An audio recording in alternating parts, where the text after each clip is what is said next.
ठाकरे गटाच्या नेत्या सुषमा अंधारे सुद्धा आहेत। सुषमाताई, खातं काढून घेतलंय फक्त, पण राजीनामा मात्र अजूनही टाळलाय। म्हणजे तो कायद्याने टाळता येणार नाहीये, पण व्यवस्थेतनं टाळण्याचा प्रयत्न मात्र पूर्ण सुरू आहे। राष्ट्रवादीचा शेवटच्या क्षणापर्यंत ज्याला हातपाय खोडणे म्हणतात, तो शेवटच्या क्षणापर्यंत प्रयत्न चालू आहे। खरं तर वारंवार कोकाटेंमुळे पक्षावर नामुष्कीची वेळ येते। मागच्याच वेळेला खालच्या कोर्टने ज्या वेळेला ऑर्डर केली होती त्याच वेळेला हा राजीनामा होणं अपेक्षित होतं, पण त्याही वेळेला कोकाटेंना वाचवलं गेलं आणि खातेपालट वगैरे केला।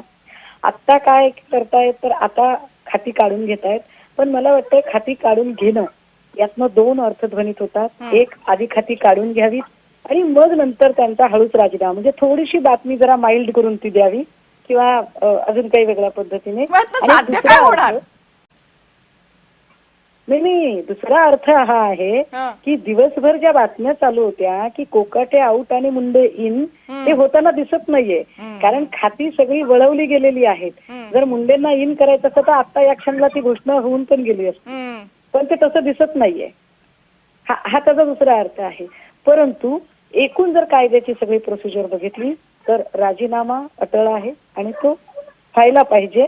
मला वाटतंय ते जितके दिवस ताणतील तितकी पक्षाची प्रतिमा मलिन होत राहील।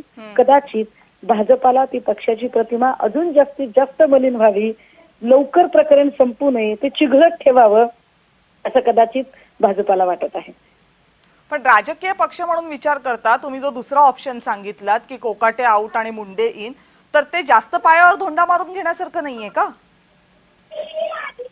अहो, पण भाजपाला तेच हवं असतं। भाजपाला चांगले स्वच्छ चारित्र्याचे लोक मंत्रिमंडळात नकोच आहेत ना। आहे कोण भाजपच्या मंत्रिमंडळात बरं? शेकडो एकर जमिनीच्या खरेदी प्रकरणामध्ये ज्याचं नाव वादात आहे ते संदीपान भुमरे, ज्याची चौकशी लागली तो संजय शिरसाट। आहे कोण त्यांच्याकडे चांगलं? प्रत्येक माणसाची चौकशी लागलेली आहे, प्रत्येक माणसावर आरोप आहे।